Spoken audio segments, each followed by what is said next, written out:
Good morning everyone. আজকে সকালটা শুরু করলাম ঠাকুরের মুখ দিয়ে। সকাল সকাল পুজো দেওয়া কমপ্লিট আমার। তো ঠাকুরের কাছে প্রার্থনা করি সবাইকে যেন ঠাকুর ভালো রাখে আর নিজেও ভালো থাকে। যাই হোক, চলো তোমাদের সাথে আজকে সারাদিনটা শেয়ার করব। Welcome back to my page Imontika Sansar. তো তোমরা কেমন আছো? আশা করছি ভালো আছো। আমিও ভালো আছি। মেয়েটার খুবই শরীর খারাপ, তাও সকালবেলা উঠে মা স্কুলে যাব করছিল, যদিও আমি পাঠাইনি। তারপরে মেয়েকে তার বাবার কাছে রেখে আমি গেছিলাম চাঁদপাড়া একটা ছোট্ট কাজে। আর আজকে কিন্তু সূর্যি মামা বেজায় রেগে আছে, ভীষণ গরম দিচ্ছে। এতদিন বৃষ্টি হচ্ছিল, সবার খুব প্রবলেম হচ্ছিল, এখন সূর্যি মামা বলছে দাঁড়া তোদের ব্যবস্থা করছি। যাই হোক, ওখান থেকে কাজ মিটিয়ে সোজা বাড়ি চলে এসেছি। এসে রান্নাবান্না ফ্রিজে কিছুটা ছিল, সেগুলো গরম করে খেয়ে নিচ্ছি। যা খিদে পেয়েছিল বাপরে বাপ, সে আর বলার মতো না। ভীষণ খিদে পেয়েছিল, সকাল থেকে একটা দানাও মুখে কাটিনি।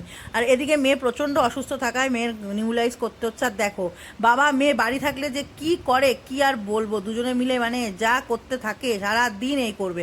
তারপরে সন্ধ্যাবেলা চলে গেছিলাম একটু ট্রেন্ডসে, যদিও কিছু কেনাকাটা করিনি। করেই মনে হলো যে বরকে অনেকদিন গোলাপ দেওয়া হয় না, তাই বরের জন্য গোলাপ কিনে নিলাম, দিয়ে দিলাম। তো যাই হোক, এবার বাড়ি চলে এসেছি। রাত্রে আজকে গাইস গরম গরম সিদ্ধ আর ডিম সিদ্ধ আলু সিদ্ধ ভাত। কে কে পছন্দ করো জানিও। চলো, গুড নাইট, বাই।